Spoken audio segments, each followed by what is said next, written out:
നമുക്കെല്ലാവർക്കും മുരിങ്ങയില വിവിധ തരത്തിൽ ഉപ്പേരി ഉണ്ടാക്കാൻ അറിയാം. എന്നാൽ ഇങ്ങനെ ഒന്ന് ഉണ്ടാക്കി നോക്കൂ, ഇതിന് ഗുണങ്ങളേറെയാണ്. ആ പൊടിക്കൈ അറിയാനായിട്ട് ഈ വീഡിയോ അവസാനം വരെ കാണണേ. ആദ്യമായിട്ട് മുരിങ്ങയില വൃത്തിയാക്കി ഉപ്പും മഞ്ഞളും തേച്ച് ഒന്ന് തിരുമ്മി പിടിപ്പിച്ച് വെക്കും. ഞാനിവിടെ ഇത് ഉണ്ടാക്കാനായിട്ട് ഇരുമ്പിൻ്റെ ചീനച്ചട്ടിയാണ് എടുക്കുന്നത്. ചീനച്ചട്ടി അടുപ്പിൽ വെച്ച് ആവശ്യത്തിന് എണ്ണ ഒഴിച്ച് അതിലേക്ക് വറ്റൽമുളകും വെളുത്തുള്ളിയും ഇട്ട് വഴറ്റി മുരിങ്ങയിലയിട്ട് നന്നായി ഇളക്കുക. ഇരുമ്പ് ചീനച്ചട്ടിയിൽ ഫുഡ് ഉണ്ടാക്കുന്നതിൻ്റെ പ്രധാനപ്പെട്ട കാര്യം എന്ന് വെച്ചാൽ ഭക്ഷണത്തിൽ ഇരുമ്പിൻ്റെ അംശം കൂടുന്നതിന് വളരെയധികം സഹായിക്കും. മുരിങ്ങയില നന്നായി വേവുന്നത് വരെ 2-3 മിനിറ്റ് ഒന്ന് ഇളക്കി അടച്ചു വെച്ച് വേവിക്കണം.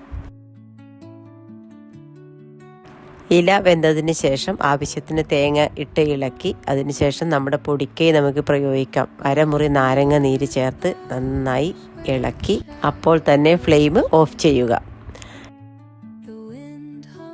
ഇങ്ങനെ നാരങ്ങ നീര് ചേർക്കുന്നത് കൊണ്ട് ഇരുമ്പിൻ്റെ അബ്സോർപ്ഷൻ കൂടാൻ സഹായകമാണ്. കാരണം നാരങ്ങയിൽ വൈറ്റമിൻ സി ധാരാളമായിട്ട് അടങ്ങിയിട്ടുണ്ട്. അതുകൊണ്ട് അയൺ ഡെഫിഷ്യൻസി ഉള്ളവർക്ക്, പ്രത്യേകിച്ച് അനീമിയ ബാധിച്ചവർക്കൊക്കെ ഇലക്കറികൾ ഇങ്ങനെ ഇരുമ്പ് പാത്രത്തിൽ വേവിച്ച് കഴിക്കുന്നത് വളരെ നല്ലതാണ്.